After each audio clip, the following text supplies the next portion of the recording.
दोस्तों, स्वागत है आपका एक बार फिर से आपके अपने YouTube चैनल एस्पिरेंट्स टाइगर पे। और अब हम जुड़ गए नए सेशन में, जिसमें हम लोग प्रैक्टिस करेंगे उत्तर प्रदेश पुलिस कांस्टेबल के लिए मैथ सेक्शन के लिए एक्सपेक्टेड क्वेश्चन। जी हाँ, और अब तो एग्जाम बस नेक्स्ट वीक में है। ठीक है, तो आशा करता हूँ आप लोग की तैयारी बढ़िया सुपर क्लास की हो गई होगी। ठीक है, और आज भी हम लोग कुछ नए क्वेश्चन देखेंगे, कुछ एक्सपेक्टेड क्वेश्चन देखेंगे जो एग्जाम में आ सकते हैं। तो आइए स्टार्ट करते हैं।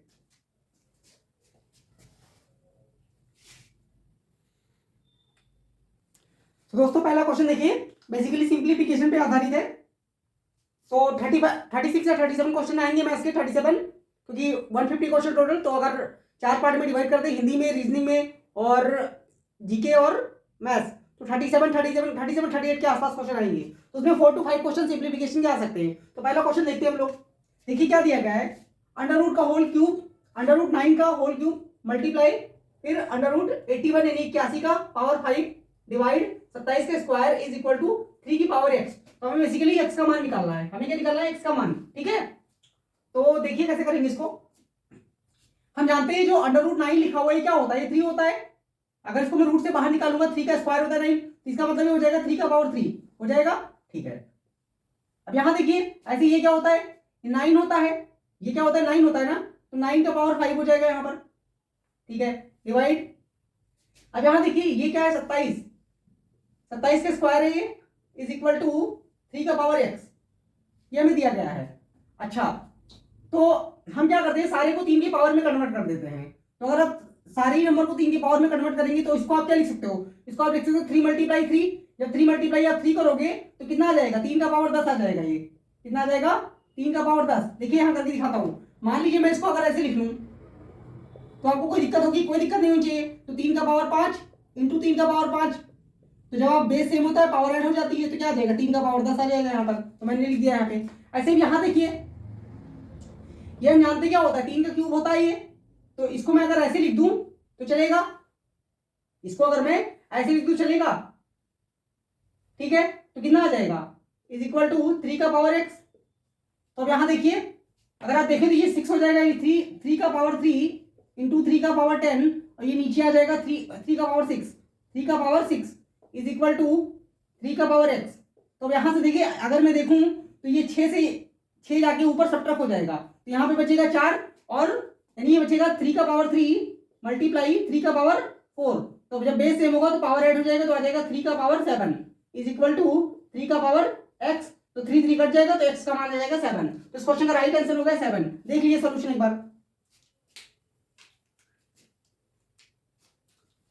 आई होप पहला क्वेश्चन क्लियर होगा। इतना लेंदी नहीं करना है, ये मुझे समझाना था इसलिए थोड़ा सा लेंदी हो गया। आप लोग शॉर्टकट में कर पाएंगे। ठीक है, तो अब चलते हैं अगले क्वेश्चन की तरफ।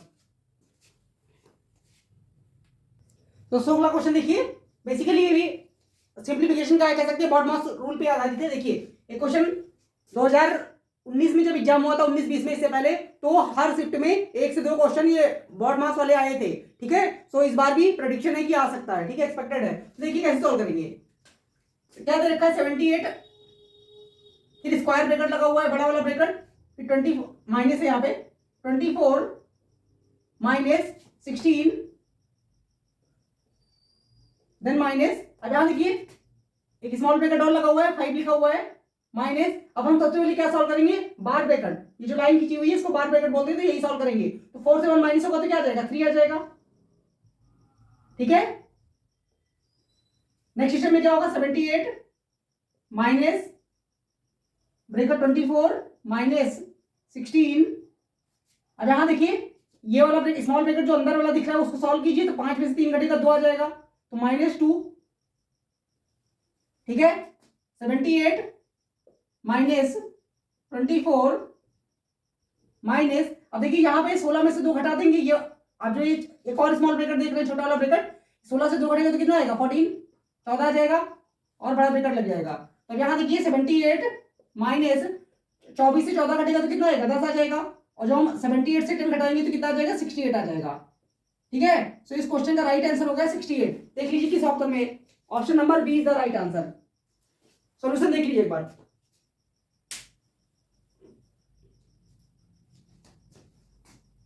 समझ में आया? आई होप क्लियर हो रहा होगा। अब चलते हैं नेक्स्ट क्वेश्चन की तरफ। एक और सिंप्लीफिकेशन का क्वेश्चन देखेंगे। बेसिकली ये डेसिमल वाला क्वेश्चन है ना, जिसपे बार लगा होता है, रिकरिंग वाला, ये बार बार रिपीट होता है। तो देखिए कैसे सॉल्व करेंगे। और सबसे पहले इसको सॉल्व करने से सबसे ज्यादा इंपॉर्टेंट है कि हम पहले ऑप्शन देख लें, ऑप्शन किस तरीके से दिया गया है। तो ऑप्शन अगर देखें, अगर आप ऑप्शन की तरफ ध्यान देंगे, सारा डेसिमल वाला दिया गया है, ठीक है। तो यहाँ पे हम इसको हम क्या करेंगे, इसको एक बार में ही सॉल्व करेंगे। मतलब हम अगर जैसे मान लीजिए अगर ये फ्रैक्शन में दिया होगा तो ऑप्शन, तो हम क्या करते, तो हम लिखते 33 पॉइंट, ठीक है। और ये जो बाहर लगा हुआ है इसको हम लोग लिख देते 4/9, ठीक है। इसको हम ऐसे कर लेते, लेकिन क्योंकि ये ऑप्शन में डेसिमल में दिए गए तो इस तरीके से नहीं करेंगे। फिर कैसे करेंगे वो हम लोग देखेंगे अभी। देखिए सबसे पहले आप देखिए जो होल नंबर दिए गए उनको देखिए अलग कर लीजिए। 33 दिया गया है, पॉइंट इसके बाद लगा हुआ है, फिर जो है 4 बार है। यहाँ पे देखिए 22 दे रखा है। तो पहले मैं क्या कर रहा हूँ, पहले मैं होल नंबर अलग कर लेता हूँ। देखिए पूर्ण संख्या जो है उनको अलग कर लेते हैं। फिर देखिए -55 दे रखा है, ठीक है। तो अब अगर आप देखें तो क्या बचेगा, 0.4 फिर प्लस 0.567 पे बार है, यहाँ पे 4 पे बार है, और फिर माइनस 0.59 और ये 9 पे बार है, ठीक है। तो अगर आप देखें तो इनका तो ये कितना होगा 55 और ये कितना होगा -55। तो ये तो कैंसिल आउट हो गया, ये तो कट गया, तो इससे कोई नतीजा ही नहीं निकला। तो हमें क्या सॉल्व करना है, हमें बेसिकली इसको सॉल्व करना है, ठीक है। तो देखिए 0.4, अब यहाँ देखिए बार लगा हुआ है 4 पे, तो 4 रिपीट करेगा, जितना चाहे आप उतना लिख सकते हैं, ठीक है। तो मैंने 5 बार लिख लिया, ठीक है। अब और देखिए उसके बाद क्या दिया है 0.567, तो यहाँ देखिए 0.5 और 67 देखिए 67 पे बार लगा हुआ है यहाँ पे, तो 67 रिपीट करेगा, 6767। अब यहाँ देखिए थर्ड नंबर पे, तो ये क्योंकि माइनस में है तो इसको हम बाद में लेंगे, ये माइनस वाला पोर्शन है, ये नेगेटिव है, तो इसको हम लोग बाद में लेंगे। तो पहले इन दोनों को सॉल्व करते हैं। इन दोनों को अगर आप सॉल्व करेंगे देखिए कितना आता है, 7 4 11 के 1 आ जाएगा, 6 4 10 से 11 के 1 आ जाएगा, और 7 4 11 12 के 2 हासिल 1 आ जाएगा, 6 4 10 से 11 और 5 4 9 और 1 10 आ जाएगा। तो हम ये कह सकते हैं कि क्या आएगा, यहाँ पे अगर आप देखें तो 5 तो ये जो 1 है ये यहाँ पे शिफ्ट कर जाएगा, तो हम कह सकते हैं 1.012 एंड 11 इतना आ जाएगा। फिर आप क्या कीजिए, इसको सब्ट्रैक्ट कीजिए, इसको क्या करना है, हमें सब्ट्रैक्ट करना है। तो देखिए हम क्या करेंगे, यहीं से लिखना स्टार्ट करेंगे, 0.5 और बाहर किस पे लगा हुआ है, केवल 9 पे, तो 9 रिपीट करेगा, 9 9 9 9, ठीक है। अब क्या करेंगे, सब्ट्रैक्ट करेंगे, तो घटा दीजिए, 11 से 9 घटेगा 2 आ जाएगा, 10 से 9 घटेगा 1 आ जाएगा, 11 से 9 घटेगा 2 आ जाएगा, 10 से 9 घटेगा 1 आ जाएगा, और यहाँ पे क्या हो जाएगा, यहाँ पे हो जाएगा 10, 10 से 5 घटेगा तो क्या आ जाएगा 10 क्यों होगा, यहाँ से बारह ले लिया तो यहाँ पे 9 में से 5 घटेगा 4 आ जाएगा, और यहाँ पे क्या आ जाएगा 0 पॉइंट आ जाएगा। तो अब अगर आप देखें तो क्या रिपीट हो रहा है, 1 2 1 2 रिपीट हो रहा है। तो आंसर क्या आएगा, इस क्वेश्चन का राइट आंसर होगा 0.412 बार, ठीक है। बार किस पे लगेगा, 1 2 पे, क्योंकि रिपीट कौन सा हो रहा है, 1 2 1 2 रिपीट हो रहा है। तो आंसर कौन सा हो गया, option number C is the right, C नहीं होगा, केवल 1 2 पे हमें बार चाहिए, तो option number D is the right answer. देख लीजिए एक बार,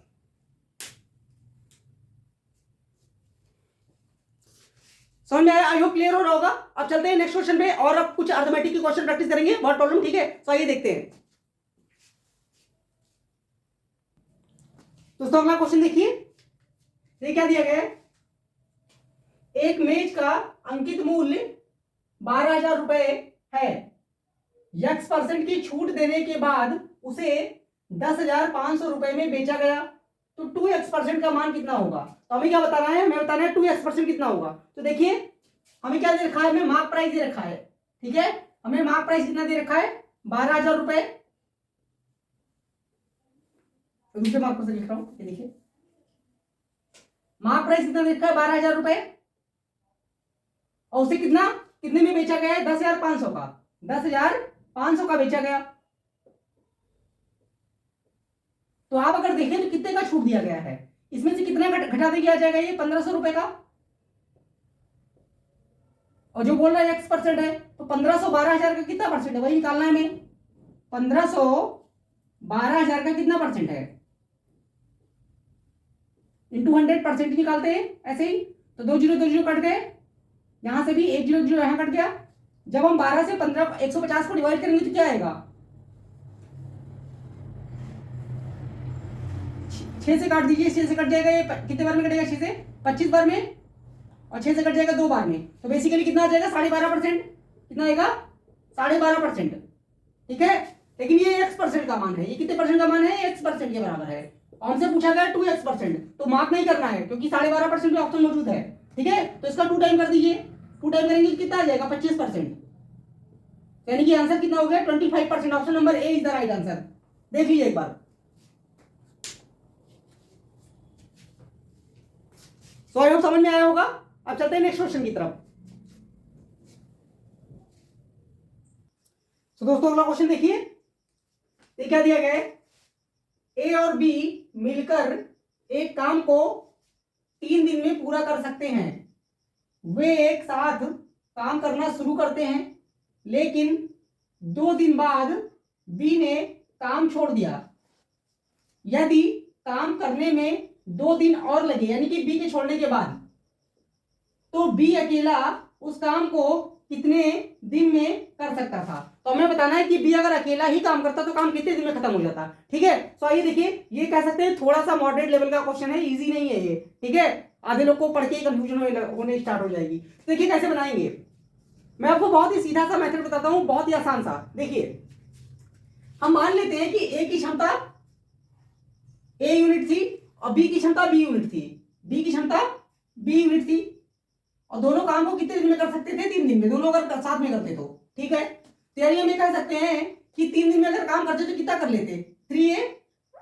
अगर मैं देखूं तो टोटल काम कितना होता, 3a प्लस 3b, यही तो होता भाई। अगर ए की क्षमता ए यूनिट पर दिन है और बी की क्षमता बी यूनिट पर डे है, तो 3 दिन में पूरा काम करते तो कह सकते हैं कि 3a प्लस 3b टोटल काम हो जाता। ठीक है, अब आगे देखिए क्या कह रहा है, अब दोनों लोग काम करना स्टार्ट करेंगे, वो एक साथ काम करना शुरू करते हैं। अब दोनों काम करना शुरू करते हैं तो देखिए क्या होगा, 2 दिन बाद बी ने काम छोड़ दिया, यानी कि बी ने कितने दिन काम किया।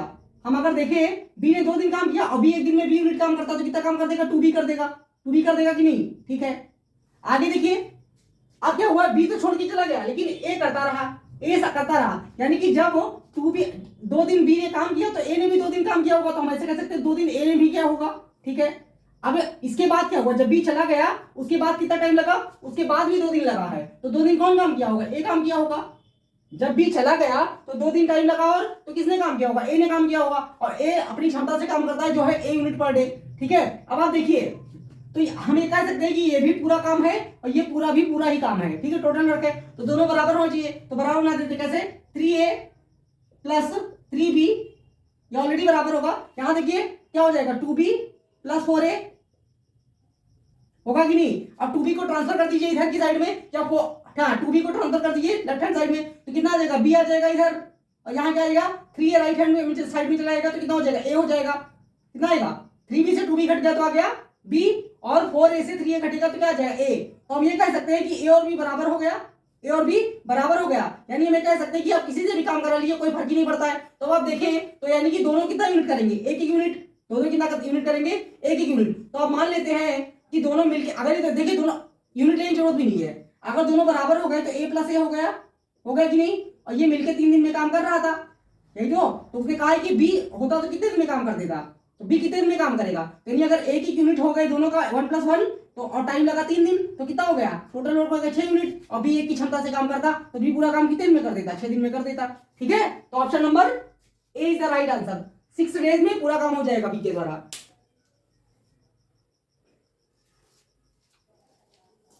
आई होप समझ में आया होगा आप लोग को। तो अब चलते हैं नेक्स्ट क्वेश्चन की तरफ। दोस्तों अगला क्वेश्चन देखिए, ये क्या दिया गया है, 25% दूध को 50% दूध में किस अनुपात में मिलाया जाए ताकि प्राप्त मिश्रण में 40% दूध हो। तो बेसिकली दे रखा है दो तरीके, दो क्वालिटी वाले दूध हैं, जिसमें 25% एक मिक्सचर में दूध है और एक में 50% है। तो उसको मिलाना है हमें, किस अनुपात में मिलाया जाए कि 40% मिश्रण में दूध हो जाए। ठीक है, तो देखिए बेसिक से तो बन ही जाएगा, बेसिक से नहीं करेंगे। ठीक है, क्या करेंगे वो आप देखिए। अभी इसको हम लोग बनाने वाले हैं एलिगेशन से। किससे बनाएंगे, एलिगेशन से।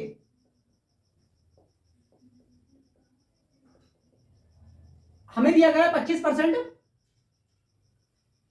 पहले टाइप का में कितना दूध है 25%, दूसरे में कितना दे रखा है,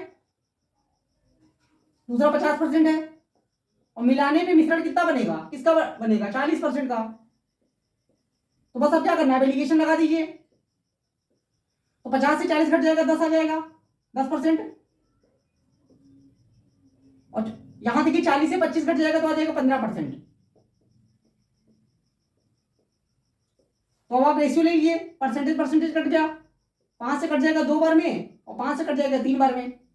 तो किस अनुपात में मिलाया जाना चाहिए? 2:3 में, 2:3 में। Option number C is the right answer.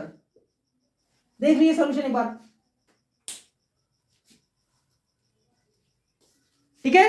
सो आज के सेशन के लिए इतना ही रखेंगे। आई होप समझ में आया होगा, आपको क्लियर हुआ होगा, ठीक है। प्रैक्टिस कीजिए जम के घर पे, ठीक, ताकि अब तो एक वीक रह गया है, आप लोग अच्छा परफॉर्म कर पाएंगे। मैं ऐसी उम्मीद रखता हूँ आप लोग से, आप लोग की प्रैक्टिस अच्छे से करवाई गई है, ठीक है। तो मिलेंगे अगले सेशन में। अगर वीडियो अच्छा लगा हो तो लाइक कीजिए, शेयर कीजिए। Thank you so much.